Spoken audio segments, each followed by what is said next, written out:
Gimana bisa jadi perempuan hebat semacam ini? Amalnya apa? Sekarang kita masuk pada amal ibadahnya.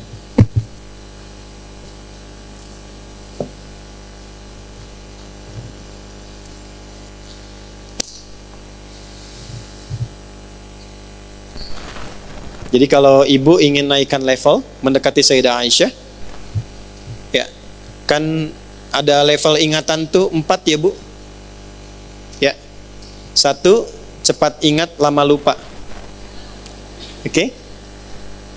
2, lambat ingat lambat lupa. 3, lambat ingat cepat lupa. Baik, ini yang parah nih. Ya, ini yang parah. Yuk kita ulangi dulu. 1, cepat ingat lambat lupa. 2, cepat ingat lambat lupa. 3, cepat ingat cepat lupa. Nah, ini yang repot ini. Yang keempat, lambat ingat cepat. Saya udah nerangin 2 jam. Paham ibu? Tidak, ya. Begitu mau ditutup, paham, keluar lupa. Baik, Sayyidah Aisyah ini level nomor 5. Cepat ingat, sulit lupa. Cepat ingat, sulit. Jadi bukan mau ingat, mau lupa susah. Mau lupa susah. Biasanya kan yang begitu utang ya. Ya kan? Ya. Ini yang kelima, cepat ingat, sulit lupa. Amalannya apa? Yuk kita bagi 2 saja. 1, sholatnya. Amalan sholatnya. Itulah sebabnya kenapa tadi saya sebutkan di awal tentang saudara beliau Abdurrahman ini.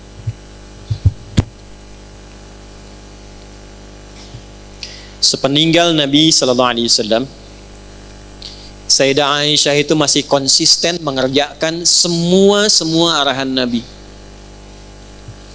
Saya ulang, Sayyidah Aisyah radhiyallahu taala anha sepeninggal Nabi Sallallahu Alaihi Wasallam, suami beliau tercinta, itu masih konsisten mengerjakan semua arahan Nabi, termasuk dalam ibadah ritualnya. Saya gambarkan ya bu ya, duhanya dalam satu hadis. Jadi saya nggak bicara tentang tahajudnya karena levelnya terlampau tinggi, duhanya dulu aja. Artinya Sayyidah Aisyah bukan hanya menjaga sholat fardu, tapi sholat sunnah. Jadi kalau level ibu ingin naik, kecerdasannya meningkat, anak juga ingin meningkat, maka tingkatkan sholatnya. Saya ulang ya, tingkatkan apa? Sholatnya. Nah, meningkatkan sifat ibadah ritual itu salah satu bagian dari amalan takwa namanya. Amalan apa? Takwa. Ini saya urutkan supaya mudah dipahami. Takwa itu adalah kondisi terdekat dengan Allah. Ya, kondisi terdekat dengan Allah. Jalannya dibangun lewat ibadah. Untuk mencapai takwa itu lewatnya ibadah. Salah satunya sholat. Salah satunya sholat. Disebutkan kalimat takwa dan derivasinya, turunannya itu sebanyak 240 kali dalam Al-Quran. Di antara penyebutan itu ada yang menunjuk jalan-jalan takwa, di antaranya sholat. Al-Baqarah ayat 2-3. Dzalikal kitabu la hudal lil. Siapa muttaqin orang takwa di ayat itu? Ayat 3-nya, alladzina yu'minuna bil ghaibi wa yuqimunas. Baik, dan dia konsisten meningkatkan sholatnya. Poin saya bukan di kalimat terjemahannya. Poin saya lihat sini. Coba ibu bedakan tulisan sholat di ayat 3 di Al-Baqarah dengan ayat 238. Ketika kita membuka Quran surah kedua Al-Baqarah di ayat 238, saat Allah berfirman, Hafizu ala salawati, tulisannya begini, alif, lam, sad, lam, wawu, alif, ta maftuhah, begini, salawat. Silahkan cek di mushaf.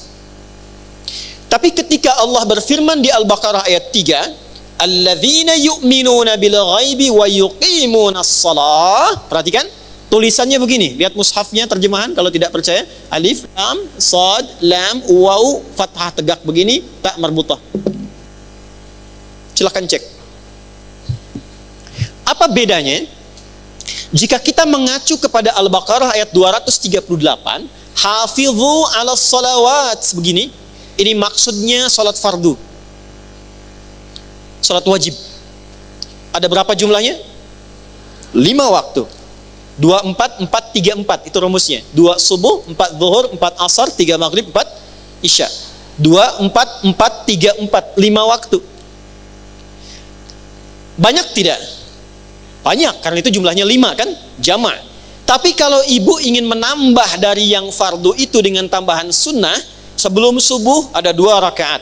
Sebelum zuhur ada 4 rakaat. Nggak sampai 4 bisa 2. Setelah zuhur 2 rakaat. Setelah maghrib 2 rakaat. Setelah isya 2 rakaat. Malam tahajud.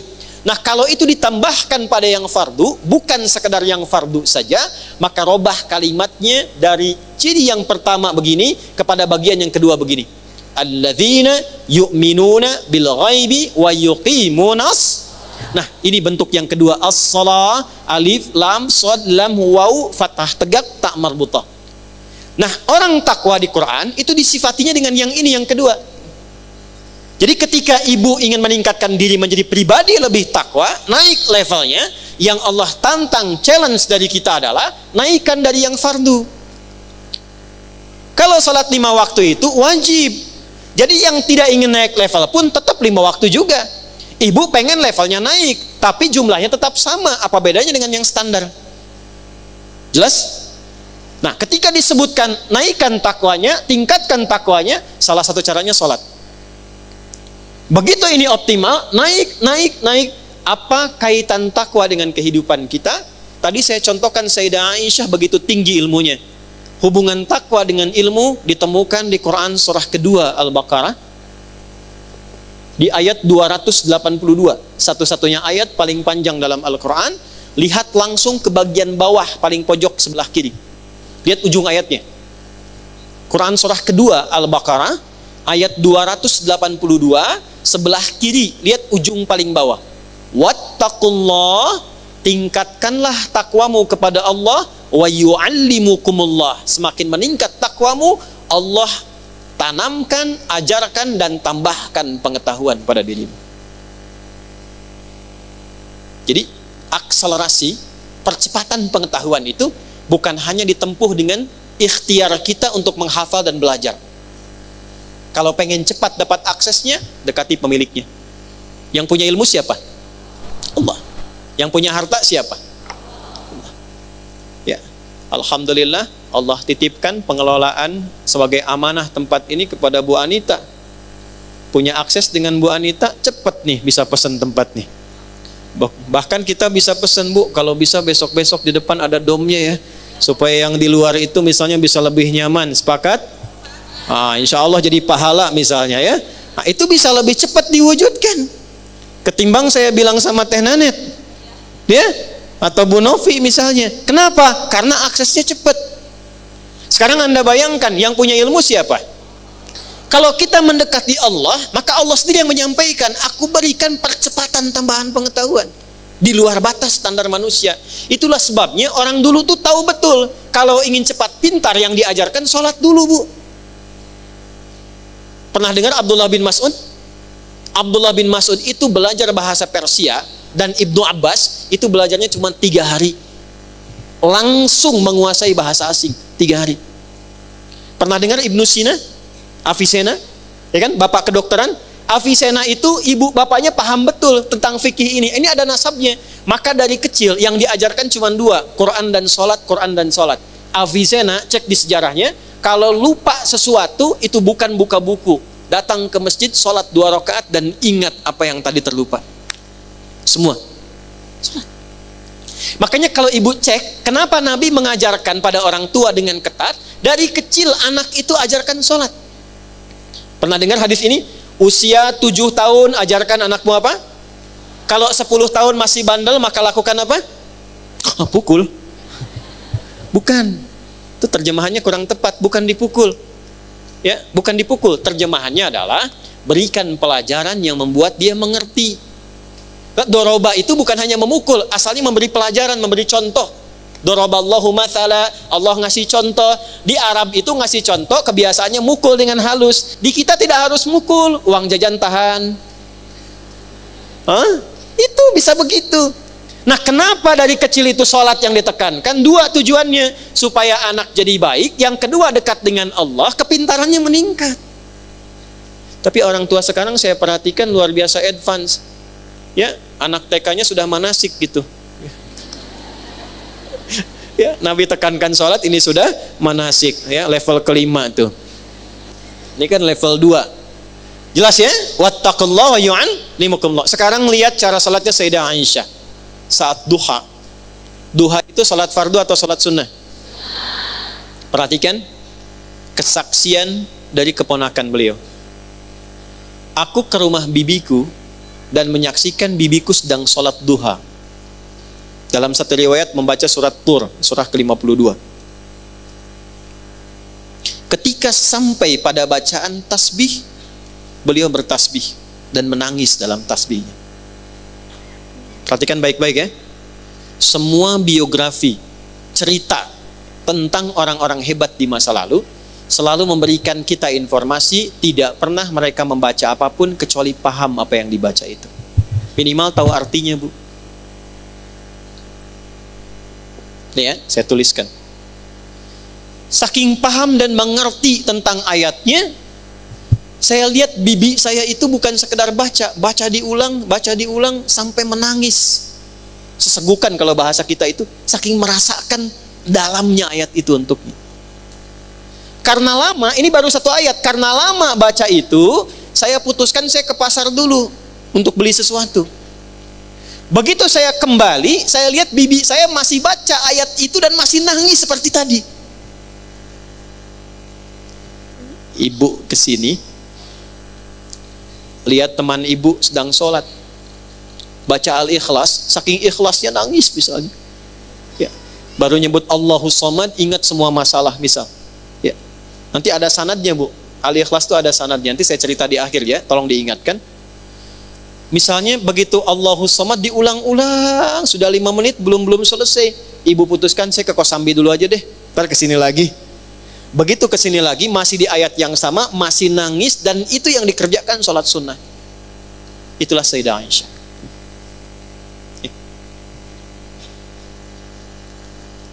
Nah, jadi kalau sekarang kita berpikir ingin menaikkan level dan meneladani ini, cara pertamanya adalah satu, jangan biarkan semua ibadah kita itu hampa makna. Jangan biarkan tidak mengerti apa yang kita kerjakan dan kita lakukan dalam ibadah kita. Karena di Islam itu unik, semua ibadah itu ada artinya, Bu. Ada petunjuknya. Ini sindiran yang halus dari Allah ya, bukan dari saya. Di Quran surah ke-29 ayat 45. Bahasa tafsirnya gini, ini nggak ditemukan di terjemahan. Bahasa tafsirnya, maaf, akan ditemukan orang sholat yang tidak paham, tidak mengerti apa yang dibaca dan dilakukan dalam sholatnya. Saya bacakan ayatnya. Utslu ma uhiya ilaika minal kitab. Utslu. Kalau ibu buka mushaf, di situ terjemahannya bacalah. Coba lihat, utslu terjemahannya apa? Bacalah. Ada yang bawa mushaf? Terjemahannya apa di situ? Bacalah kan? Utslu, tahan. Utslu, bacalah kan? Baik. Sekarang saya tanya, wahyu pertama turun apa? Iqra, apa artinya Iqra? Kalau sama-sama terjemahannya, kenapa kalimatnya beda? Satu utslu, kedua Iqra. Bu, kalau Iqra, tuh Iqra dari kata kiroatun, artinya baca tanpa menuntut paham, yang penting baca. Jelas? Kalau utslu dari kata tilawah punya 3 arti. 1, baca. 2, pahami yang dibaca itu. 3, amalkan sesuai pemahaman dari bacaan tadi. Baca, pahami, amalkan, kerjakan. Itu tilawah. Baik. Kenapa wahyu yang pertama bacaannya Iqra bukan utslu? Karena Nabi itu nggak pernah belajar baca, apalagi paham. Nggak pernah sekolah, nggak pernah baca, ummi sifatnya, ummi. Ya, seperti dilahirkan oleh ibu. Ummi itu maksudnya seperti yang baru dilahirkan oleh ibunya. Ada nggak anak yang baru lahir langsung bisa baca? Ya, begitu lahir, ini Budi, ini Ibu Budi, nggak ada. Ya. Orang lahir itu nggak bisa baca, nggak paham pengetahuan. Nabi itu sifatnya ummi, maksudnya kayaumi wiladati ummihi, seperti hari dilahirkan ibunya, nggak bisa baca, nggak pernah sekolah, nggak punya guru. Jadi bagaimana bisa paham? Baca saja nggak bisa. Maka turunlah kalimatnya Iqra, bukan utslu. Iqra, Muhammad baca. Jawabnya apa? Ma'ana biqari, saya nggak bisa baca. Kalau ayatnya turun utslu, salah ayatnya, karena memerintahkan paham. Baca aja nggak bisa, apalagi paham. Jelas? Tapi setelah ayat turun diajarkan sholat, dibimbing malaikat Jibril. Turun perintahnya, Muhammad jangan sekedar dengar bacaan Jibril, belajar pahami dari Jibril. Amalkan dari pemahaman itu. Baca Quran dengan artinya sampai paham, itu tilawah namanya. Makanya saat ada orang baca Quran tapi tidak ada penerjemah, disebutnya qori kan? Qori karena dia cuma qiraah. Tapi ketika di sampingnya ada yang menerjemahkan bacaan itu, siapa namanya? Sari tilawah. Karena yang pertama menerjemahkan tilawah itu Ibu Sari. Karena itu disebut Sari tilawah. Kalau yang menerjemahkan Adi, maka Adi tilawah, ya. Jadi sebetulnya namanya tilawah saja, tidak ada sarinya. Ya, Sari itu bahasa kita karena yang pertama terjemah Ibu Sari. Sekarang lihat, balik ke Sayyidah Aisyah tadi. Sayyidah Aisyah, paham tidak beliau apa yang dibaca? Mengerti tidak?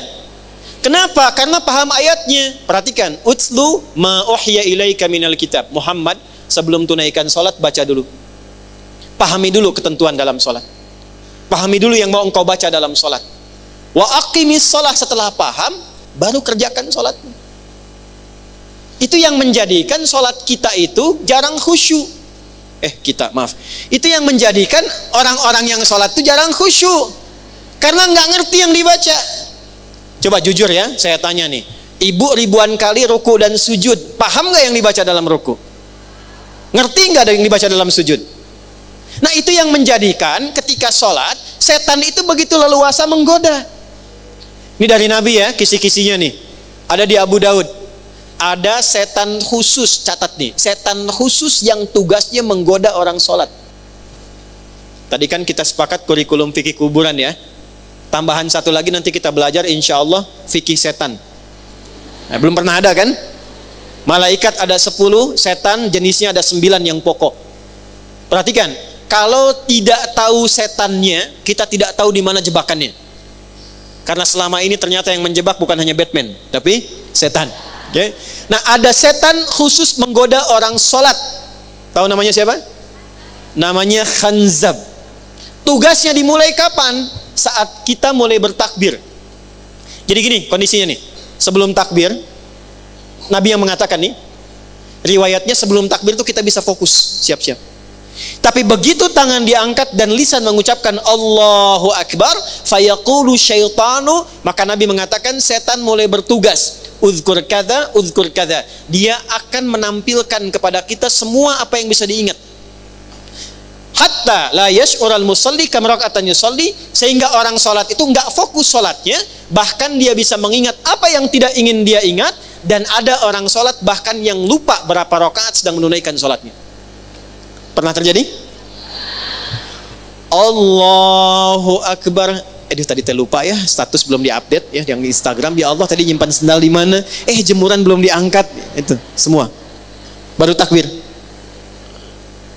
Apa yang mencegah kita supaya bisa mengatasi godaan tadi? Salah satunya, perhatikan, lisan berkata, fikiran menerjemahkan, hati meresapi. Saya ulangi, lisan berkata, iqrarum bil lisan, fikiran menerjemahkan, tarjamatul aqli, hati meresapi, tasdiqum bil qalbi.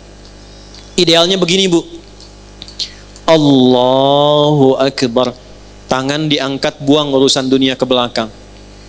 Dunia jangan dibawa-bawa. Lisan mengucapkan, kenapa dunia jangan dibawa? Apapun statusnya, punya kedudukan, punya harta, punya ilmu, sudah. Sekarang saat sholat kamu hamba yang mungkin wafat dalam sholatmu itu. Buang semua dunia ke belakang.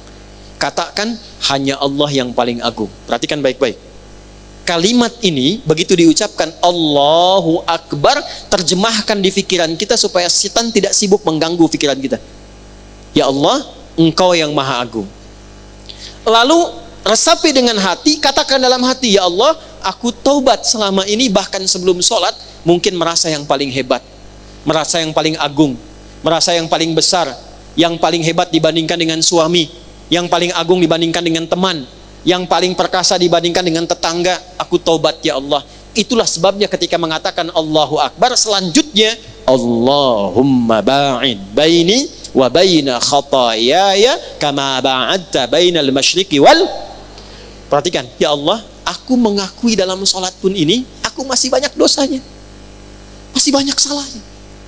Itu baru takbir. Lu digambarkanlah kemudian apa yang kita bawa itu dan berharap rahmat Allah. Karena panggilan sebelum sholat itu panggilannya begini, wa annahum ilaihi raji'un. Hai orang yang sholat, Al-Baqarah ayat 46, Al-Baqarah ayat 46.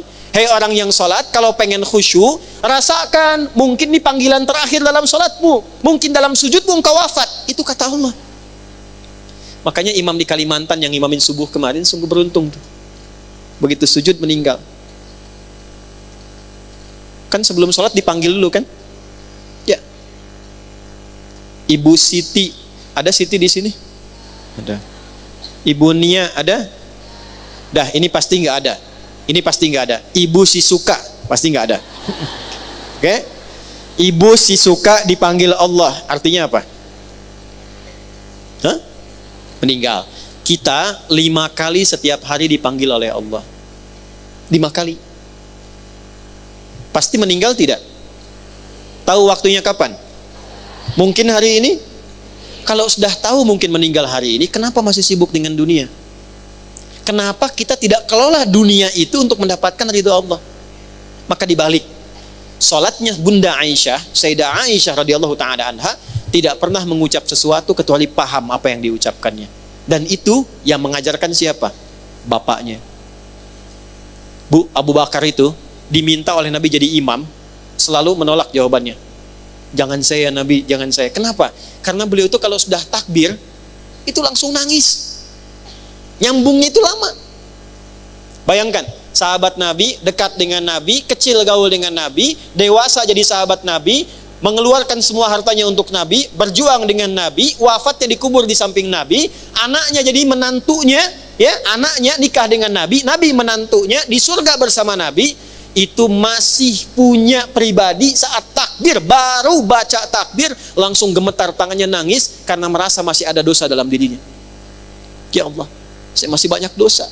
Ya Allah, makin banyak orang mengagungkan saya, padahal saya baru mengatakan engkau yang paling agung.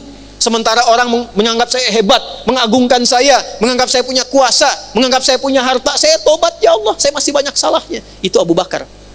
Dan diwariskan sifat itu pada putrinya. Diwariskan pada siapa? Putrinya. Maka cara yang pertama, tingkatkan takwa, belajar ini, coba mulai sekarang perbaiki sholatnya. Gak usah dipaksakan semua dulu, satu-satu. Satu-satu. Sekarang saya pengen belajar tentang takbir. Apa maksudnya? Apa artinya? Apa hikmahnya? Praktekkan dalam hidup.